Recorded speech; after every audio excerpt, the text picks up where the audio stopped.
তুমি চিত বীতি মোৰ প্ৰৱৰ্তক নাৰায়ণ তুমি নাথ ময়ো নাথ বন্ত।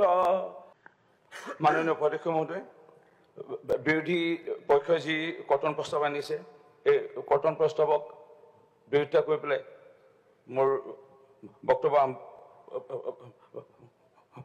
মই ৰাখিব চেষ্টা কৰিম। প্ৰথমতে মই এটা পাৰ্টনাৰ আৰম্ভণিৰে মোৰ বক্তব্য ৰাখিম। তুমি চিত বীতি মোৰ প্ৰৱৰ্তক নাৰায়ণ তুমি নাথ ময়ো নাথ বন্ত চৰণ সত ছায়া দিয়া দূৰ কৰ মায়া কৰা দয়া প্ৰভু ভগৱন্ত। মাননীয় অসমৰ মুখ্যমন্ত্ৰী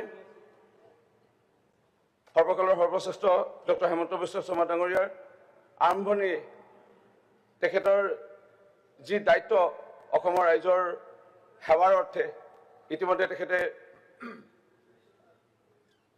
প্ৰদৰ্শন কৰিছিল। আজি আমি যদি চাওঁ অসমৰ বিভিন্ন বিভাগৰ মাজৰ পৰাই সবতকৈ অন্যতম গুৰুত্বপূৰ্ণ এটা বিভাগ যদি আমি কওঁ ৰাজহ আৰু দুৰ্যোগ ব্যৱস্থাপনা। আজি যিসকল বিশেষকৈ চৰকাৰী বিষয়া চক্ৰ বিষয়াকে লৈ মণ্ডলসকল বা অতিৰিক্ত আয়ুক্তকে লৈ ৰাজহ বিভাগৰ বিশেষভাৱে প্ৰয়োজন আছিলে অসমৰ মাটি সুৰক্ষা কৰা, অসমৰ যিসকল হয়তো প্ৰাকৃতিক দুৰ্যোগত ক্ষতিগ্ৰস্ত হৈছিল তেওঁলোকক মাটি প্ৰদান কৰা, তেওঁলোকক সাহায্য প্ৰদান কৰা। সেই লোকসকল ক'ত কৰ্মব্যস্ততা হৈ আছে? তেওঁলোকে ব্যস্ততা হৈ আছিলে পথ অৱৰোধত, তেওঁলোকে ডিউটি দিয়াত, ক'ৰবাত অনশনত ডিউটি দিয়াত।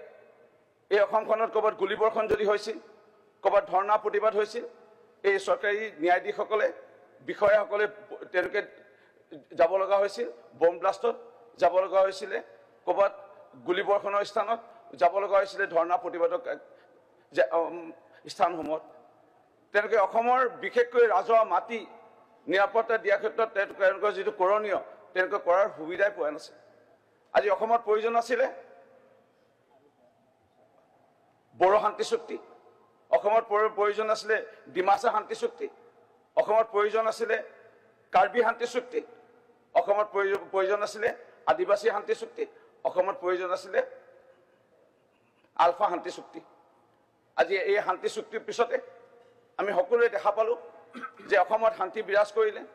আৰু যিসমূহ চৰকাৰী বিষয়া বিশেষকৈ অলপ আগতে সন্মানীয় বিধায়িকা নন্দিতা দাস ডাঙৰীয়ানীয়ে কৈছে যে ৰিহেবিলিটেশ্যন এক্টৰ ওপৰত তেখেতে বক্তব্য ৰাখোঁতে তেখেতে কৈছে, স্বীকাৰ কৰিছে আওপকীয়ভাৱে যে চৰকাৰী বিষয়াসকল আজি বহুত দায়িত্ব তেওঁলোকৰ আছে আৰু এই দায়িত্বৰ পৰা তেওঁলোকে কামেই কৰিব পৰা নাছিলে অসমত। কাৰণ পূৰ্ব চৰকাৰৰ গাফিলতিতে হওক, পূৰ্ব চৰকাৰৰ গুৰুত্ব নিদিয়াৰ কাৰণে হওক, পূৰ্ব চৰকাৰৰ অসমৰ ৰাইজৰ প্ৰকৃত সেৱাৰ মনোভূতি নথকাৰ কাৰণে হওক, আজি তেওঁলোকে বিশেষকৈ আমাৰ চৰকাৰী বিষয়াসকল নিয়োজিত হ'ব লগা হৈছিলে অন্য কামত।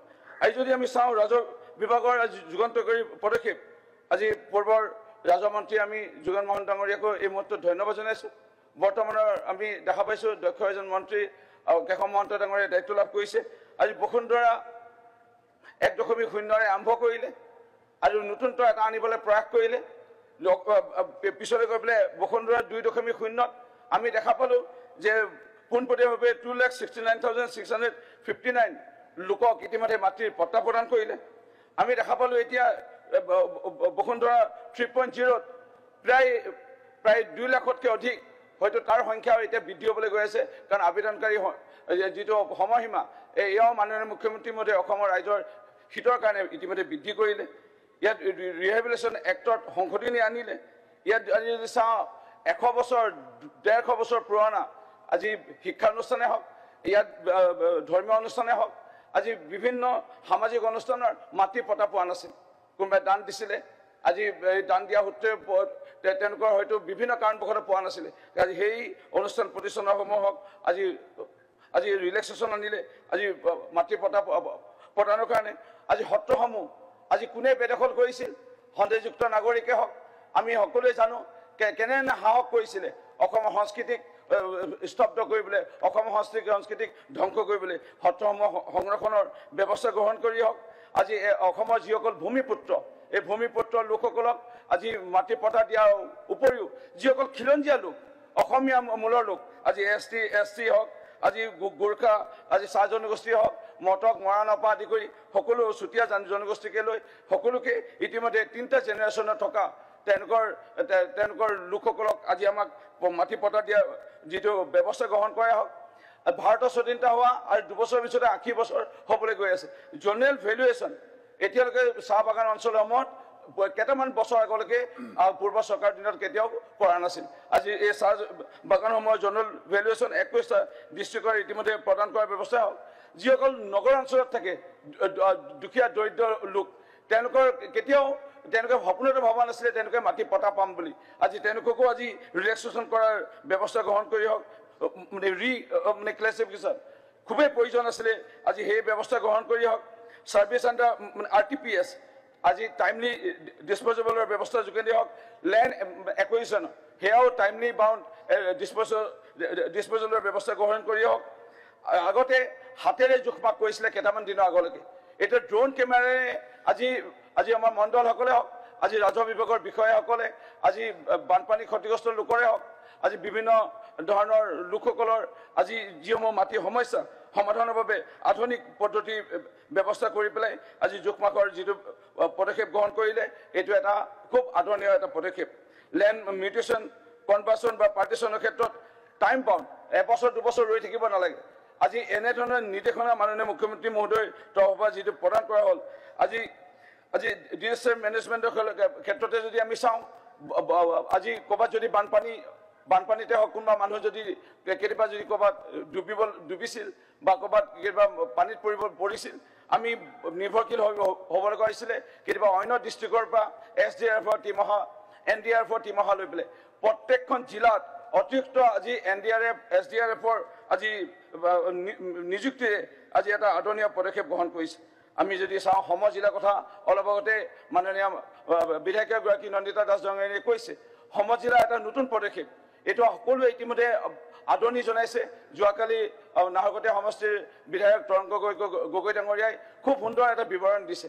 আজি সম জিলা হোৱাৰ লগে লগে আজি সকলো আমি গম পাইছোঁ যে যদি চক্ৰ বিষয়া কাৰ্যালয় অন্যথা ঠাইত বা বিদ্যালয়সমূহৰ পৰিদৰ্শিকা যদি কাৰ্যালয় অন্য ঠাইত, সমাজ বিভাগৰ বিষয়া যদি অন্যথা ঠাইত, গড় কাপ্তানি বিভাগৰ অন্যথা ঠাইত, আমি আমাৰ দুখীয়া জনসাধাৰণে গাড়ী ভাড়াই হওক, সময় অপচয় হোৱা হওক, এনেসমূহ এটা আমাৰ ক্ষতি হৈছিল, টকা পইচাৰ ক্ষতি হৈছিল, সময় অপচয় হৈছিল। আজি সম জিলাৰ এটা ব্যৱস্থাৰে প্ৰত্যেকখন জিলাত আজি যি এটা আদৰণীয় পদক্ষেপ গ্ৰহণ কৰিছে, প্ৰত্যেক বিভাগৰ মুৰব্বী বিষয়াসকল এটা স্থানতে তেওঁলোক থাকিব আৰু সৰ্বসাধাৰণ ৰাইজে তেওঁলোকক লগ পাব। এনেধৰণৰ যুগান্তকাৰী যিটো পদক্ষেপেৰে আজি মাননীয় মুখ্যমন্ত্ৰী ডক্টৰ হেমন্ত বিশ্ব শৰ্মা ডাঙৰীয়াই আজি অসমখনক এটা ন ৰূপ দিয়া লৈ পেলাই, অসমখনক গোটেই দেশৰ আগশাৰীৰ ৰাজ্যলৈ লৈ যোৱা লৈ পেলাই আজি বিশ্ব দৰবাৰত বীৰ লাচিত বৰফুকনৰ প্ৰতিষ্ঠা কৰাই হওক, ছয়টা মৈদামৰ প্ৰসংগই হওক, আজি বিহুৰ পিছতে ঝুমুৰ, ইয়াৰ পিছতে বাগৰুম্বা নৃত্যৰ যোগেদিয়ে ৱৰ্ল্ড ৰেকৰ্ড কৰাৰ পদক্ষেপেই হওক, আজি সাংস্কৃতিক মহাসংগ্ৰাম খেল মহাৰণৰ যোগেদি হওক, CM ট্ৰিবিউলে হওক, মহিলা উদ্যমিতা আঁচনিয়ে হওক, ব্ৰহ্মপুত্ৰ ওপৰত দলঙে হওক, চাহ বাগানৰ ৰাস্তাই হওক, আজি স্কুটি নিযুত মইনা, ধানৰ মূল্যৰ পিছতে এতিয়া আমাৰ আজি সৰিয়হৰ যিটো আজি মূল্য MSP দিয়াৰ পদক্ষেপেই হওক, আজি এডভান্টেজ অসমৰ যোগেদি হওক, আজি মেডিকেল কলেজ, ইঞ্জিনিয়াৰিং কলেজ আৰু মোৰ সমষ্টিত মই কেতিয়াও সপোনত ভবা নাছিলোঁ। মোৰ মা 91ৰ পৰা 3বাৰ MLA আছিল, কংগ্ৰেছৰ বিধায়িকা আছিলে, কংগ্ৰেছৰ কেন্দ্ৰৰ ৰাজ্য চৰকাৰ, এটা ডাঙৰ প্ৰতিষ্ঠান নাপালোঁ। আজি মই বৰ্তমান চৰকাৰখনৰ লগত জড়িত হৈ মাননীয় মুখ্যমন্ত্ৰীৰ আশীৰ্বাদত এই 3 বছৰ 3.5 বছৰতে আজি উত্তৰ পূৰ্বাঞ্চলৰ প্ৰথমটো স্থায়ী আজি ওমেন ইউনিভাৰ্চিটি কেম্পাছ লাভ কৰিলোঁ। যোৰহাটত কেইদিনমান আগলৈকে, যোৰহাট এখন ঐতিহাসিক এখন জিলা, আহোমৰ শেষ ৰাজধানী, এনে এখন জিলাত আজি প্ৰায় 2 বছৰ আগলৈকে ভাৰতৰ স্বাধীনতা হোৱা 78 ইয়াৰ্ছ হৈ গ'ল, আমাৰ এখন চৰকাৰী আইন মহাবিদ্যালয় নাছিল। পোনপ্ৰথমবাৰৰ বাবে ডক্টৰ হেমন্ত বিশ্ব শৰ্মাৰ নেতৃত্বত চৰকাৰখনৰ দিনত আমাৰ মৰিয়নি যোৰহাট আইন মহাবিদ্যালয়, চৰকাৰী আইন মহাবিদ্যালয় লাভ কৰিলোঁ। আজি দুৰ্গম অসম নাগালেণ্ডৰ সীমামূৰীয়া অঞ্চলত আজি 80 বছৰ হৈ গ'ল। এইখন চৰকাৰৰ দিনত আমি এখন এখন কলেজ পোৱা নাছিলোঁ আজি মডেল কলেজ আমি চেৰেঙাট অঞ্চলত চাহ বাগান অঞ্চলত আমি লাভ কৰিছোঁ এনেধৰণে যদি ক'ব যোৱা যায় আজি এই ৰাজহ বিভাগৰ আজি এটা গুৰুত্ব আছে আৰু এই ৰাজহ বিভাগৰ লৈ পেলাই আজি বিৰোধীয়ে যি কটন প্ৰস্তাৱ আনিছে এয়া আমি সম্পূৰ্ণ বিৰোধিতা কৰিছোঁ আৰু মই মাননীয় মুখ্যমন্ত্ৰী ডক্টৰ হেমন্ত বিশ্ব শৰ্মা ডাঙৰীয়াৰ নেতৃত্বাধীন এই চৰকাৰখনৰ ওপৰত সম্পূৰ্ণ বিশ্বাস মাননীয় নতুনকৈ দায়িত্বভাৰ লাভ কৰা মাননীয় মন্ত্ৰী কেশৱ মহন্ত ডাঙৰীয়াৰ ওপৰত পূৰা মোৰ আস্থা বিশ্বাস আছে আমাৰ এই চৰকাৰখনে ৰাজহ আৰু এই দুৰ্যোগ ব্যৱস্থাপনাৰ যোগেদি নতুনত্ব আনি আজি অসমৰ ৰাইজৰ সেৱাৰ অৰ্থে আমাৰ যিটো দায়িত্ব আমি সুন্দৰভাৱে পালন কৰিম মোৰ এই দুয়োষাৰে মোৰ কটন প্ৰস্তাৱক বিৰোধিতা কৰি পেলাই মোৰ বক্তব্য সামৰিছোঁ ধন্যবাদ next honourable member Aminul Islam